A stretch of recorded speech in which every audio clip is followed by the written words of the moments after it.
Olha o que está escrito em 2 Coríntios, capítulo 4, versículo 17 e 18.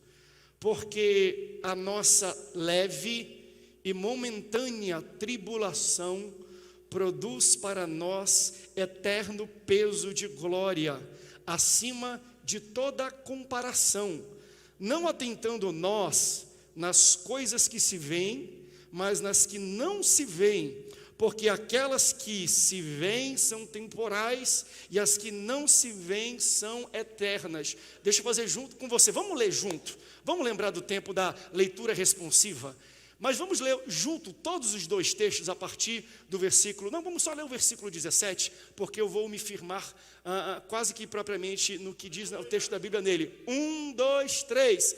Porque a nossa leve e momentânea tribulação produz para nós eterno peso de glória, acima de toda comparação. Se você ama a palavra de Deus, diga: eu amo a Bíblia.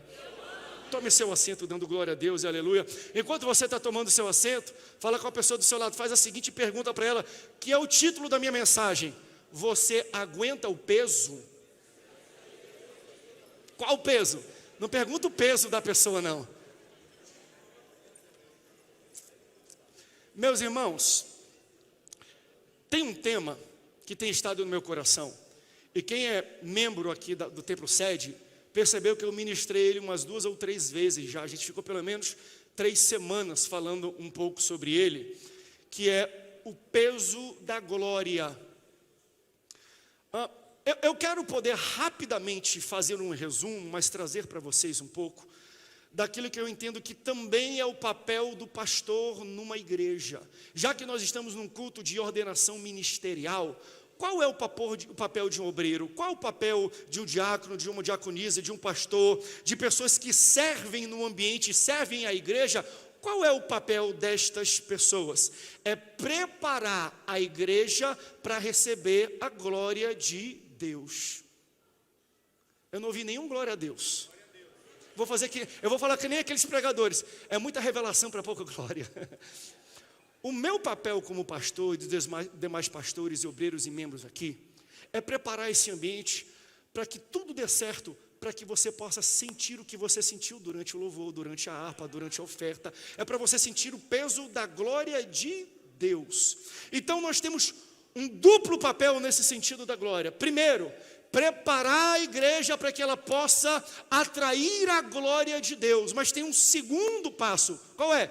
Uma vez que eu atraio a glória de Deus, eu tenho que aguentar o peso da glória. E eu quero poder falar sobre essas duas coisas, porque às vezes a gente está muito focado em querer trazer a glória de Deus, mas a gente não tem firmeza, caráter ou até musculatura espiritual para aguentar o peso dessa glória. Muitas vezes a gente pede coisas que a gente não tem estrutura para segurar. Quer um exemplo disso? E eu falei já sobre isso. Grandes avivamentos na terra, você vai ver, principalmente os avivamentos americanos. Eu dei uma lida, eu achei algo extraordinário. Eu vou trazer à sua memória, talvez um dos avivamentos que você mais conhece, a da Rua Azusa, porque a partir do fogo, da glória, do poder derramado naquele avivamento, foram alcançados Daniel Berg, Gunnar Wingren, por consequência desse avivamento em outros locais que foi alastrado, e eles vieram ao Brasil cheio do poder e cheio da glória de Deus. Avivamento, se você for pesquisar na internet, eles vão falar assim: são grandes visitações de Deus em um momento específico, em uma geografia específica. Então você percebe que, por mais que a gente queira pedir para que Deus venha avivar a igreja, avivamento é visitação, e eu não quero só que Deus visite a nossa igreja, eu quero que Ele more aqui nesse local. Eu não quero viver disso, mas entenda, é bom atrair. Eu não estou falando que a gente não tem que atrair a presença de Deus, e agora temos que fazer isso. Mas se você for ler um pouco, principalmente da Azusa Street, que é a mais famosa talvez aqui para a gente no Brasil, o que aconteceu um pouco com a igreja pós-avivamento? Você vai perceber que tiveram muitas cisões, muitas rupturas, muita rebeldia, muita igreja sendo dividida, muita briga, muita opinião diferente. Então, enquanto eles não eram nada, enquanto eles comiam sal, enquanto eles estavam no deserto, enquanto eles estavam no vento, enquanto nada acontecia, todo mundo era unido, todo mundo orava, todo mundo era junto, todo mundo era feliz, todo mundo cooperava. Aí Deus falou, eu vou visitar esse local. Por quê? Porque eles estão atraindo a minha presença, a minha glória. Aí Deus se manifesta através de uma glória extraordinária que nós chamamos de avivamento, uma grande e poderosa e gloriosa visitação de Deus. Mas aí depois do avivamento, os líderes começaram a pensar diferente, começou um para o lado, outro para o outro, começou a dividir a igreja, começou a pensar diferente sobre os investimentos. Então, enquanto não tinha dinheiro, ninguém brigava. Agora que a igreja é grande, Deus exaltou, Deus abençoou, Deus multiplicou, estou começando a brigar. Enquanto não tinha ninguém sentado nas reuniões, não ficava brigando para quem subia no púlpito, quem cantava, quem ministrava, não, eram todos unidos. Depois da visitação, do peso, da glória de Deus, está todo mundo brigando para quem tem púlpito, quem vem para cá, quem vem para lá. Se você ler, você vai perceber, eles brigavam, uma das brigas principais de causa de cisão, que saiu a mulher do coral e levou todo o coral da igreja e outros líderes, se devia usar gravata ou não. Será que a gente está falando sobre a nossa atualidade? Às vezes, quando a gente não é nada, Deus não está fazendo nada, e a gente está buscando a Deus, a gente é unido, a gente é coeso. Aí quando Deus começa a abençoar e derramar a glória, e multiplicar, e enriquecer um pouco a igreja para que ela possa fazer grandes coisas, a gente começa a dividir. A gente sabe atrair a glória de Deus, mas a gente não sabe lidar com o peso da glória. Estou pregando isso aqui para alguém? Então, nós temos que entender essas duas coisas. O que eu preciso? E eu vou falar sobre as duas. Deixa eu ter primeiro sobre como é que a gente atrai a glória de Deus. Primeiro ponto para a gente atrair a glória de Deus, temos que ser discípulos. A palavra discípulo vem de disciplina. Jesus andou com 12 e disciplinou 12, por isso que ele chamou de discípulo. Depois que ele subiu, ele derramou poder e glória sobre esses homens. Não tem como você aguentar a glória sem você ser disciplinado primeiro. Você quer o poder e a glória de Deus? Seja disciplinado. Eu sei que o glória a Deus, aleluia, é pouco, porque é difícil a gente ser disciplinado, mas eu discordo do pastor, eu discordo das luzes, eu discordo daquilo. Seja disciplinado que você vai experimentar a glória de Deus. Seja disciplinado, seja discípulo. E a gente tem que, e você vai entender por que eu estou pregando isso, porque eu sinto que existe um mover iminente e próximo da glória de Deus na nossa igreja. Eu digo isso porque eu já começo a sentir isso aqui no Tempo Sede. Tem pessoas que têm falado, pastor, a gente está começando um pequeno avivamento aqui, pastor, não sei se o senhor percebe. Não é um avivamento de igreja crescer, não, espiritual, de gente sendo batizada, culto após culto. Não tem, desde que eu me lembro, eu acho que poucos, 1 ou 2 ou 3, desde que nós voltamos do centro de convenções para cá, e Deus confirmou essa vinda, eu acho que 2 ou 3 cultos não tiveram pessoas aceitando a Jesus. Todos vieram pessoas aceitando Jesus, e em pelo menos 4 ou 5 a pessoa aceitava e era batizada na hora, saía daqui falando em língua estranha. Para mim isso são sinais que Deus está falando, André, eu vou derramar mais da minha glória, igreja, eu vou derramar mais da minha glória. Mas eu não quero que ele visite, eu quero que ele more, eu quero que ele venha habitar. Mas aí tem um conceito que eu preguei aqui, eu falei assim, Deus só habita em lugares que ele constrói. Deus só habita em lugares que ele idealiza. Pastor, o que eu faço para receber e atrair a glória de Deus? Se adeque ao projeto e ao padrão de Deus. Se você se adequar ao padrão de Deus, Deus garante o poder dele sobre a sua vida. Exemplo, tabernáculo, no Antigo Testamento. Deus pega e fala, Moisés, sobe no monte, está aqui a planta do tabernáculo. Mas ele não dá só a planta, ele fala, eu quero que você faça os materiais desse material, desse tamanho, é esta pessoa, é esse tipo de pele, é esse tipo de ouro. Não é ouro novo, é ouro batido. E ele vai dando o padrão, o projeto, ele vai especificando detalhe por detalhe, como ele quer que os homens construam um tabernáculo. O tabernáculo é a história de amor de Deus com o seu povo. Deus não queria ficar longe do povo, Deus queria habitar pertinho dele. Falou, eu vou construir a minha casa, eu vou construir o meu habitat no meio do povo, porque a minha glória e a minha santidade é tão grande que se eu descer agora, eles serão consumidos porque são pecadores. Mas eu vou montar um local onde eu vou descer e terá uma cortina que vai separar os homens de mim. E essa cortina vermelha, púrpura, não vai deixar a minha glória e o meu poder consumir quem está do outro lado. Então eu vou chegar pertinho da cortina, eles vão chegar pertinho e eles vão poder sentir um pouco da minha glória. Depois que Jesus morreu, o véu rasgou, porque não tem uma cortina vermelha que separa, agora é um sangue vermelho, existe um filtro, e o Senhor pode chegar perto de mim, porque eu sou lavado e remido com o sangue de Jesus. Se você se banhar no sangue de Jesus, você vai sentir a glória do poder de Deus na sua vida. Então ele fala, está aqui o projeto, construam conforme eu projetei. E sabe o que a Bíblia diz? Que eles fizeram igualzinho, eles obedeceram às instruções de Deus. E porque eles obedeceram, só você abrir a sua Bíblia, está escrito assim: e a glória de Deus se manifestou, e o Shekinah de Deus se manifestou no tabernáculo. Entendeu? Se você obedece o padrão de Deus e a instrução de Deus, você recebe a glória de Deus. Eu vou falar de novo, se você obedece a instrução de Deus, Deus está te garantindo a glória dele. Faça conforme eu falo, faz desse jeito, fala desse jeito e faz segundo o meu plano, porque se vocês se adequarem ao meu padrão, eu garanto a minha glória e a minha presença no meio de vocês. Eu não vou só visitar, eu vou habitar, porque eu só habito em lugares que eu idealizo e vocês têm que construir conforme eu idealizei. Quando ele vai na Arca da Aliança, ele fala a mesma coisa. A Arca da Aliança é assim: 2 anjos, Deus querubins em cima, as asas assim, olhando para baixo. É no reflexo da tampa do propiciatório, porque eu vou descer nesse local. Porque se vocês fizerem conforme eu digo, com quem eu digo, da maneira como eu digo, a minha glória, eu vou sair do trono do céu e eu vou me assentar na tampa do propiciatório, e vocês vão sentir o tamanho da glória e do poder que é um Deus como eu, está no meio de vocês. Eu vou morar. O tabernáculo é minha casa e a minha morada. Aleluias. E aí chega depois no templo, Davi fala, eu vou construir. Fala, vai não, porque você está com as mãos sujas, você é um homem de guerra, você tem sangue nas mãos, você não vai construir o templo, mas eu vou permitir você levantar a oferta. Tira uma oferta, você vai financiar o templo, mas quem vai construir o templo vai ser o seu filho Salomão. Está aqui a planta. E aqui a gente tem arquitetos e engenheiros aqui. Deus é um engenheiro chato, é mais chato do que, cadê o engenheiro Davi? O Davi é maravilhoso, está ali com a gente, porque ele constrói e fala, pastor, o pessoal não está fazendo igual eu estou fazendo. Deus é um engenheiro mais criterioso do que o Davi. Não é não, Davi? Faz segundo o meu projeto, o meu plano. E eles construíram o templo, segundo o projeto e o plano de Deus. Só você ler na Bíblia Sagrada.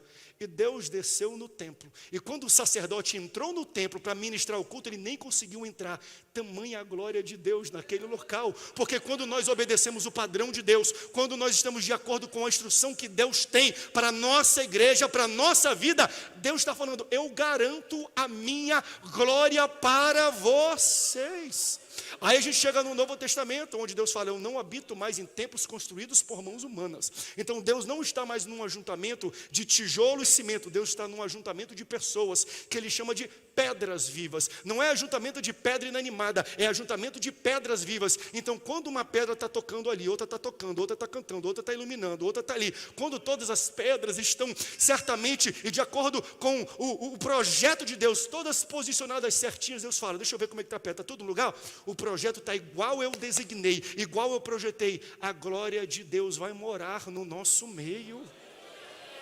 Eu não sei se vocês estão entendendo. Quantos estão entendendo o que eu estou falando? Você quer que Deus visite a tua casa, a nossa igreja? Ou você quer que Ele more aqui nesse local? Porque a Bíblia fala, se Deus visita a igreja, quer dizer que Ele não mora lá. Se Ele visita só a sua casa, Ele não é o dono da sua casa, é você que é o dono. Por quê? Porque Ele só mora onde Ele é o dono. Por que Ele vai morar numa casa que não é dele? Então se Deus vem aqui, Ele só visita a nossa casa. Se Deus vem aqui, Ele só visita a nossa igreja, quer dizer que Ele não é o dono ainda da igreja, ou seja, a gente ainda não projetou a igreja conforme o projeto que Deus esperou para esse local, porque Ele só vai habitar e permanecer com a sua glória aqui nesse local, quando cada pedra viva estiver no seu devido lugar, fazendo o seu devido trabalho, o seu devido serviço, que Deus vai olhar perfeitamente, vai falar, a minha glória vai descer nesse local. Se não é morada de Deus ainda, é porque ainda não está de acordo com o padrão e a instrução de Deus. Pastor, a igreja não está? Não, se tivesse, Deus já estava morando aqui nesse local. E morar é diferente de visitar. De vez em quando Deus faz uma visitação forte aqui. Mas já pensou, todo culto que você entra aqui, gente é salva. Todo culto que entra com gente com dor de cabeça, sai sem dor de cabeça. Gente entra com síndrome de pânico, sai sem síndrome de pânico. Gente entra aqui com problemas na família, e quando sai não tem mais problema na família. Pessoas entram aqui com depressão e saem depressão. O local onde Deus habita é assim, porque se Deus está morando aqui nesse local, você não sai da mesma maneira como você entrou. Então todo culto, meu irmão, é avivamento, todo culto é glória. É como se fosse um avivamento da Azusa Street, só que de maneira permanente. Só que para Deus descer dessa maneira, as pedras precisam estar nos seus devidos lugares, segundo o projeto e o plano de Deus. Deus não habita em lugares construídos por mãos humanas. Então eu não quero que Ele só visite a Santa Ceia, ou o culto de domingo. Eu quero que Ele venha lamber a EBD aqui. Sabe quando a gente acorda no primeiro dia da semana e vem na escola bíblica dominical estudar a Bíblia, e daqui a pouco ele fala, gostei. Por quê? Porque pedras vivas precisam aprender a Bíblia, estar na escola bíblica dominical. Esse é o projeto que Deus tem para a sua vida. Talvez você não percebeu e está falando, pastor, eu não experimento muito do poder e da glória de Deus. Pegue a Bíblia, pegue a palavra, vá na igreja, converse com o seu líder e entenda, a minha vida está de acordo com o padrão que Deus projetou. Porque se tiver, se prepare para a glória que vai invadir a sua casa, a sua vida e a sua igreja. Então imagina uma igreja que é impossível você sair da mesma maneira que você entrou. Isso chama-se glória de Deus. Por isso, não fiquem chateados quando os pastores fazem mudanças. O pastor me tirou da liderança, o pastor tirou daqui para lá. Sabe por quê? Porque quando Deus olha para a gente, Deus vê um mestre de obras. A gente é o Moisés da igreja do dia de hoje. Deus deu o projeto e o plano para Moisés. Então Moisés tinha que conferir para que as pessoas fizessem de acordo com aquilo que Deus estava falando. Então se o teu pastor te tira da liderança, te coloca aqui, te tira daqui, coloca ali, tira do coral, coloca no louvor, vai para cá, é porque ele está movendo as pedras vivas e Deus está tocando o coração dele para que posicionadas todas no mesmo local, em um local correto, a glória de Deus venha visitar este local. Então o povo, quando recebeu o projeto de Deus, eles não ouviram da boca de Deus o projeto, eles viram da boca de Moisés. Porque Deus primeiro passa para o líder, e depois do líder ele passa para o povo. Deus não chegou direto com o povo e colocou num telão de LED, num botão no holograma, está aqui o meu projeto. Ele falou, não, Moisés, está aqui o meu projeto, faça com essa pessoa, com esse material, desse tamanho e desse jeito. Quando Moisés desceu no arraial, ele falou assim, você aqui não, você aqui, a pessoa fica com raiva. Por quê? Porque eu estou nesse cargo há 10 anos, é por isso que há 10 anos não tem glória de Deus. Quando Deus tirar desse cargo e colocar nesse, você vai estar no local planejado por Deus para a sua vida. E quando a igreja está no local planejado por Deus na vida, a glória de Deus visita esse lugar. Então, pastor, como é que eu me preparo, ou como é que eu atraio a glória de Deus? Quando você obedece à voz do seu líder. Porque quem deu o plano não foi Deus direto para o povo, foi para Moisés. Só que quando Moisés falou o tamanho e quem ia fazer, não era Moisés dizendo, era Deus dizendo, porque Deus usa a boca do seu pastor e do seu líder. E se você for disciplinado e você obedecer e entender que existe um plano maior do que o seu talento e o seu dom e a sua voz e a sua instrumentalidade, você não está aqui para se mostrar e mostrar a sua glória. Você está aqui para mostrar a glória de Deus na sua vida. É por isso que às vezes ele move, ele tira, ele coloca. Eu vou falar para você, faz diferença. Faz diferença. Todo pastor, todo líder sabe, tirei isso aqui, botei ali. Não estou falando só de igreja, estou falando de loja, de empreendimento. Você sabe quando você faz uma mudança e o negócio explode, e o negócio acontece, e o negócio vira. Por quê? Porque aquela pessoa está dentro do local onde Deus planejou para ela, na sua vida, na sua empresa, na sua casa e na sua igreja.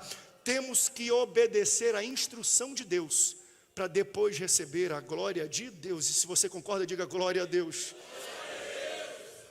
Isso aqui não se aplica só à igreja, isso aplica à família. Deus tem um padrão para a sua família. Quem recebe isso? Deus tem um padrão para a sua casa. Adão e Eva é o projeto inicial de um padrão de família que Deus espera. Não dá tão certo como muitas famílias, mas é normal, porque mesmo Deus fazendo você e você errando, Deus te usa, não te troca, Deus usa você para continuar o projeto que Ele tem na sua vida. Deus fala, levanta, eu não vou trocar de casal, eu não vou matar, eu não vou colocar outras pessoas. Eva, gera de novo, que eu vou continuar usando os teus filhos para a glória do meu nome. Quando Deus cria Adão, depois você abre em Gênesis, eu não tenho tempo de entrar muito no texto, eu gostaria, mas a gente tem pouco tempo hoje. Você vai perceber que Deus cria Adão, e antes de extrair de Adão, da costela de Adão, Eva, sua esposa, Deus deu a instrução para Adão que ele não deveria comer da árvore do conhecimento do bem e do mal e da árvore da vida. A instrução de Deus acerca daquilo que ele podia e não podia fazer no jardim foi dada para Adão previamente, antes de Eva ser criada. Então, qual é a expectativa de Deus? A expectativa de Deus é que Adão seja um bom comunicador e passe para Eva a instrução que Deus deu para ele. E qual a expectativa de Deus para a mulher? Que a mulher escute o marido. Porque muitas vezes, mulher, o teu marido é a voz de Deus para a sua vida. Eu vou repetir isso. Muitas vezes, mulher, quando o seu marido falar com você, é Deus falando com você. Agora deixa eu falar também da mulher. Maridos, não é muitas vezes, todas as vezes que a sua mulher falar contigo, é Deus falando contigo.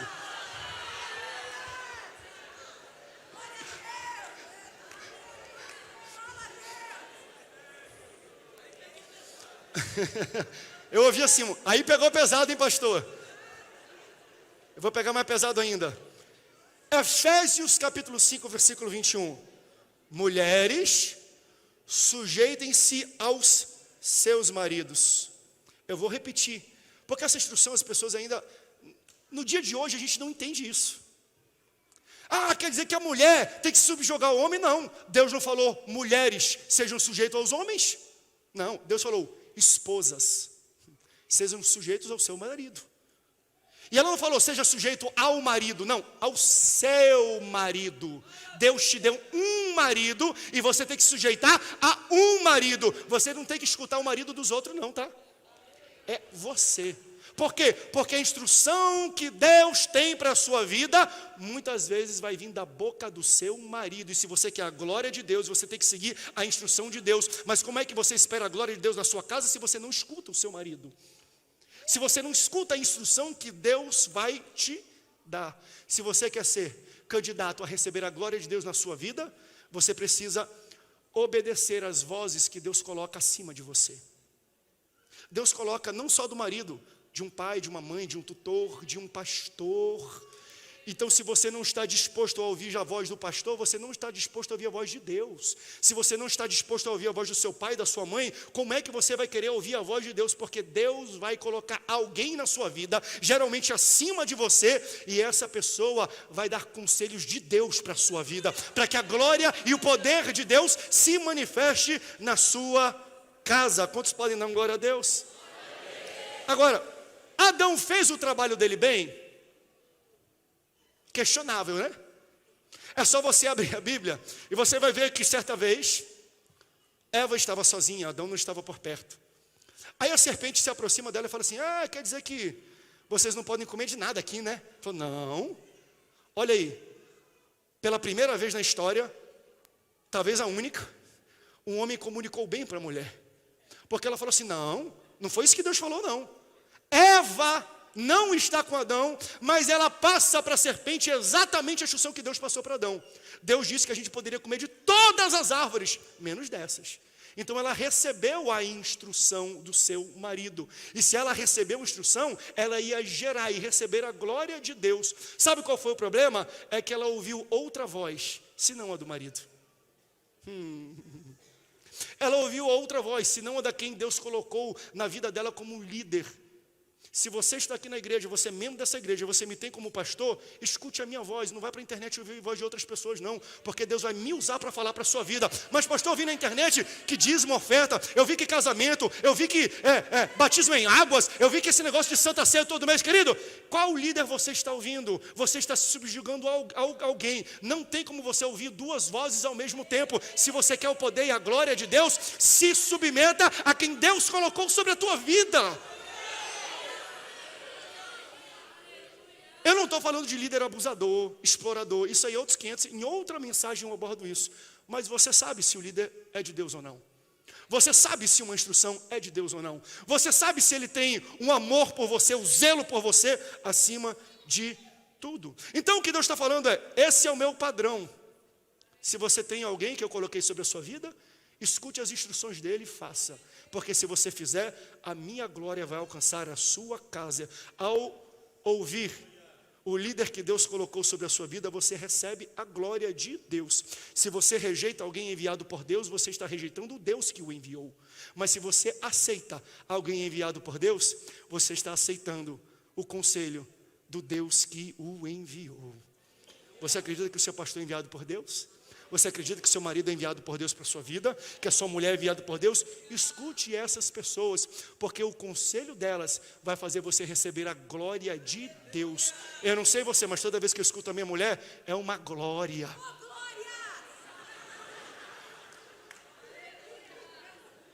Outro dia ela falou, não usa essa roupa não, usa essa. Não prega essa mensagem, prega essa. Eu usei a roupa que ela mandou e a mensagem que ela mandou pregar. Quando eu cheguei em casa, eu dei glória a Deus. Então, quando eu sou disciplinado, quando eu obedeço, quando eu sigo a instrução e o padrão que Deus tem para a minha vida, eu recebo a glória que Deus outorgou para a minha vida. Agora eu quero ir para a terceira parte final. Porque eu já expliquei para você pelo menos 2 ou 3 maneiras de você atrair a glória de Deus. Mas o grande problema, às vezes, no dia de hoje, não é atrair a glória de Deus. É aguentar e manter essa glória no nosso meio. 2 Coríntios capítulo 4, versículo 17. O texto que nós lemos. Coloca para mim na tela, por favor. Porque a nossa leve e momentânea tribulação. Diga leve e momentânea. Isso é o que descreve a tribulação. A tua tribulação, ela é leve e momentânea. Mas ela vai produzir em você um eterno peso de glória. Meu Deus do céu, Senhor, me ajuda a levar essa mensagem para a tua igreja. O que esse texto, o que Paulo está falando aos Coríntios e a nossa igreja no dia de hoje é que a tribulação ou a aflição tem um peso, mas a glória também tem um peso. Você está acompanhando comigo? Qual é o peso da tribulação? Leve! Mas olha o que fala, produz para nós um eterno peso de glória. A tribulação, ela tem peso, ela é leve, mas o que Paulo está falando é, ela não é tão pesada quanto a glória. Ambos têm peso, vocês estão ouvindo, estão vendo isso, gente? Ambos têm peso. Tribulação tem peso, glória tem peso, mas eu quero trazer para a nossa igreja essa noite um alerta sobre a glória. Porque a gente quer glória, yes, amen, glória a Deus, retetê, aleluia, marcha na terra, Jeová olha a faca, ele toca, ele corta, ele vem, ele vai, e a gente quer. Então, às vezes fala, pastor, o que é isso? Alerta sobre glória? Tu tinha que alertar a tribulação. As pessoas alertam a guerra e não a recompensa da guerra. As pessoas alertam o problema e não a felicidade pela resolução do problema. Mas o que o texto está me falando aqui é que a tua tribulação tem um peso, mas ela que te fortalece, mas é ela que vai te dar musculatura para você aguentar o peso maior que vem depois. Porque se eu pegar o peso do problema que você está vivendo e o peso da glória que você vai viver depois do problema, a glória vai superar, porque a glória ela é muito mais pesada do que a tribulação. Entenda, eu não estou falando que a glória é ruim, eu estou falando que ela é pesada. E eu preciso alertar a igreja sobre o peso da glória de Deus. Por quê? Porque a responsabilidade que a glória de Deus vai nos trazer é bem maior do que a responsabilidade que você teve para solucionar o problema que causou a glória. O esforço, o trabalho, o labor, o desgaste que você passou para vencer a tribulação é infinitamente mais leve do que o desgaste e o peso que você vai ter para manter a glória que virá depois. Não estou dizendo que é ruim, pastor, então não vou mais procurar a glória não. Não, A glória vai vir depois dessa tribulação. É bom, mas o que o texto está falando assim é: prepare-se enquanto você está vivendo a tribulação. Não peça para Deus. Lembra da parábola do joio e do trigo? Queres que a gente arranque esse joio? Não arranca não. Por quê? Porque se eu arrancar o problema, a tribulação, eu vou arrancar a glória junto. Por quê? Porque foi a glória que causou o problema. Por mais que a glória venha depois da tribulação, a tribulação só veio antes porque ela viu que a glória viria. E ela queria impedir que a glória chegasse na sua vida. Então, quando ele semeia sementes, na parábola do joio e do trigo, você vai perceber que ele não semeia quando o trigo já está grande. Ele semeia quando ele acabou de plantar. Ele plantou trigo de semente, não só tem semente, ele joga semente. Quando os dois crescem, que eles percebem, cresceram juntos. Porque se você pedir para Deus tirar a tribulação da sua vida, Deus vai ter que arrancar primeiro a glória que causou essa tribulação. Mas Ele está falando, não acelere alguns processos, porque nesse processo da tribulação e da aflição, que eu vou te dar musculatura para você aguentar o peso daquilo que vem depois. O peso da glória de Deus na tua vida é infinitamente maior do que a aflição que você está passando. Eu posso ouvir um glória a Deus por isso? O peso daquilo que Ele vai fazer na sua vida é infinitamente maior do que o problema que você está passando. Quem já ouviu falar aqui do Michael Jackson? Que é isso, pastor? Pensei que tu ia falar do apóstolo Paulo, apóstolo Michael. Michael Jackson morreu de overdose. Só que ele não morreu de overdose enquanto ele batia na porta de televisões, de bares para cantar. Enquanto ele esperava uma oportunidade para mostrar o talento. Enquanto ele era rejeitado na porta de alguns bares, de alguns locais de música. E ele não tinha talvez nem comida para comer. O cachê que ele fazia talvez pagava o almoço, mas não pagava o jantar. Ele não se matou enquanto ele estava vivendo nessa tribulação. Sabe quando foi que Michael Jackson pegou e tirou sua própria vida tomando remédios? Quando ele estava no auge da glória, porque o peso da glória na vida dele foi muito maior do que o da tribulação, e ele não soube lidar com o peso da glória. Você está entendendo o que eu estou falando?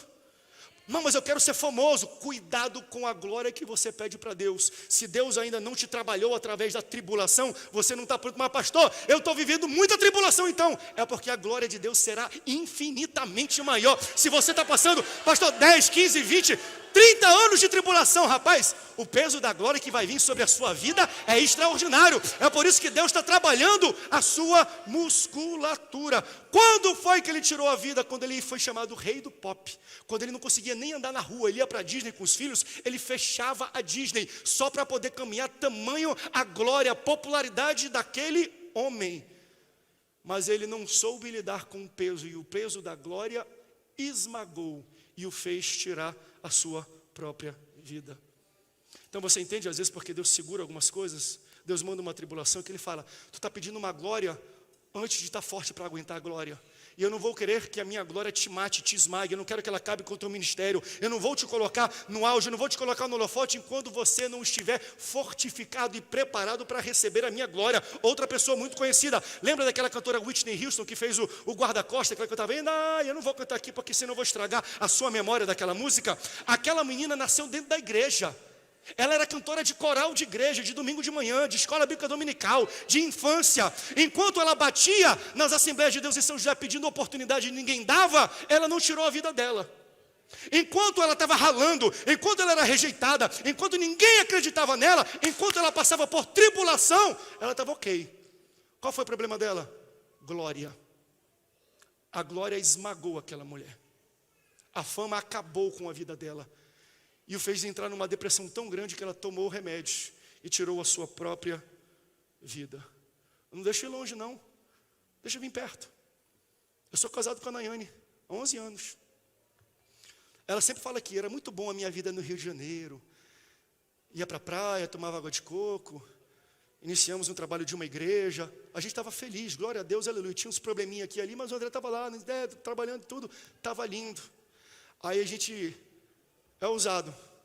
Ou Deus nos traz para cá para servir essa igreja. E há quem fala, nossa, que igreja bom, hein? Que top, hein? Ser pastor presidente deve ser glamouroso, né? Deve ser muita glória, né? Onde a gente mais precisa de ajuda, de conselho, é durante esse período. Porque existe um peso com essa glória. existe uma responsabilidade muito grande, que às vezes pela nossa sanidade a gente fala, amor, vamos embora, vamos viajar um pouco. Essa semana eu acabei de voltar de viagem, porque eu falei, amor, estou cansado, estamos exauridos, vamos viajar, vamos fazer alguma coisa, vamos parar um pouco, por quê? Porque se a gente não cuida, o peso dessa glória esmaga a gente, acaba com o casamento, acaba com o relacionamento. E às vezes tem muitos líderes que vivem de fachada, porque eles não entenderam que o peso da glória é muito forte. E às vezes é a tribulação que Deus deixa acontecer na sua vida, que vai te moldando, que vai te fortificando, que vai te deixando preparado para aquilo que Ele tem para a sua vida. Então, gente, o perigo não está na luta. Sabe onde está o grande perigo? Na glória. Sabe por que eu digo isso? Aqui eu já estou terminando. Pode tocar um fundo para mim, por favor, Juliano. Eu sinto isso porque Deus, Ele alerta o meu coração para instruir, principalmente para pastores e líderes, isso. Eu não sei se vocês perceberam, mas a gente acabou de viver uma das maiores aflições e tribulações da nossa geração, chamada pandemia. Meu Deus do céu. Que vale. Que dureza. Não podia ir nem na casa dos irmãos. Era live, não sabia o que ia acontecer. Pense numa tribulação grande. Mas essa tribulação criou em você musculatura. Criou um lastro de fé que você não tinha. Sabe por quê? Se Deus permitiu uma tribulação tão gigantesca acontecer na nossa vida, é porque vem por aí, meus irmãos. É porque vem por aí, igreja. É porque vem por aí, pastores, uma glória como nunca antes. Se a gente viveu uma tribulação como nunca antes, era Deus dando um sinal, um alerta, falando, pega essa tribulação, mas se vocês aprenderem, mas se vocês crescerem, mas se vocês se tornarem mais firmes, mas se vocês tiverem mais fé, vocês vão aguentar o peso da glória que vai ser derramada na minha igreja após essa tribulação. Porque a nossa leve, não é pesado, é leve diante da glória. E olha o que ele falou, a pandemia não é para sempre, a pandemia é momentânea, a gente já está saindo, a tribulação passou e ela foi leve. Agora, igreja, se prepare, porque o peso da glória de Deus derramada em nossa igreja, na sua casa, se você seguir as instruções de Deus, você não tem ideia daquilo que Deus vai fazer na sua vida. Aleluia. Por isso, seja inteligente na glória que você está pedindo para Deus. Quanto maior a glória, maior a tribulação, para te preparar para a glória. Porque se você recebe uma glória sem passar pela tribulação que seja equivalente, você vai ser esmagado. Tem muita gente falando, Deus me usa igual o Billy Graham. Tu tem certeza que tu quer ser um Billy Graham de novo? Você não tem noção do escrutínio. Você não tem noção do padrão que aquele homem tem que viver para ser Billy Graham. Eu quero ser um grande evangelista, eu quero ser o próximo Reinhard Bonnke, que vai lá na Nigéria e reúne 6 milhões de pessoas e 1,5 milhão de pessoas aceitam Jesus numa mesma noite. Você tem certeza disso? Porque se você quer essa glória, te prepara para a tribulação que vai vir antes dessa glória. Te prepara para o peso. Porque para ser isso, é pesado. Gente, não é fácil não. O peso de um altar desse, de um púlpito desse, um peso de um ministério desse, não é coisa simples. E às vezes eu pergunto, Deus, por que eu estou passando tanto problema? Aí Deus falou comigo, meu amor, é porque o peso que eu vou derramar é muito grande e você precisa estar forte para aguentar. Uma vez eu estava falando com o Daniel Kolenda. Daniel Kolenda é quem sucedeu aquele Reinhard Bonnke, um grande evangelista. Ele é o meu primo de 2º grau. Aí quando eles vieram, eles se promoveram aquele evento da Sand, né, nos estádios, eles que promoveram. A gente foi lá, a gente teve paguei um churrasco para ele acertou na hora, né, gringo com churrasco. Aí eu estava perguntando, conversando um pouco com ele sobre o tamanho do projeto. Ele falou, André, o maior erro, e não é um erro que eu quero cometer, é orar para o seu próximo Reinhard Bonnke, porque eu não sei se eu aguento. Ele fala, se você está numa fundação de uma casa e tiver uma fissura na fundação, quando o peso vier, a fundação quebra, racha e acaba para sempre. Não tem uma segunda chance. Fala, tu não sabe quantas vezes a gente vai fazer cruzada na Nigéria, lá, e chega aqueles tiranos, donos de países lá, e pousam porque o tirano, quem está à frente, o ditador, ele está doente, está com câncer e quer que o Reinhard Bonnke ore para ele ser curado. Ele traz dentro da mala 3, 4 milhões em barras de ouro. Será que o seu caráter aguenta isso? Você vender a bênção que Deus colocou na sua vida? Porque muita gente cai por muito pouco, por muito menos do que isso. Então o tamanho da glória que Deus vai depositar, ele vai vir antecedido por algumas batalhas, algumas lutas, algumas tribulações. Mas não se preocupe não, a tribulação é leve e ela não dura para sempre, e ela é momentânea. E o que Deus vai fazer na sua vida, quando você perdurar esta luta, vai ser grandiosa. Você pode, não fique de pé não, que a gente vai para a consagração ministerial. Aqui eu estou com vontade de cantar, mas tem tanta coisa hoje que dá para a gente fazer aqui. Mas então entendam isso, pastores. A gente vai estudar Êxodo e Levítico agora. Veja o tamanho do escrutínio, do padrão que um sacerdote tinha no templo, no templo do Antigo Testamento, para você entender. Eu quero ser um sacerdote, eu quero ser um profeta do templo do Antigo Testamento. Dá uma olhada lá. O que Deus esperava deles, para que Deus outorgasse sobre eles a autoridade e falasse assim, não vai chover. Vai lá para você ver se você realmente quer ter esse tipo de autoridade. E vai ver o tipo de tribulação que eles lutavam. Mas entenda que se você está vivendo uma tribulação, tem uma glória maior do que essa. Tem um poder maior do que esse. E se você aguentar tudo isso, ficar firme, você não vai cair quando o poder chegar. O maior problema não é a gente cair na tribulação, não, é cair no poder. Por quê? Porque a fissura com poder é uma vez. Não tem uma segunda chance. E você não pode voltar para trás.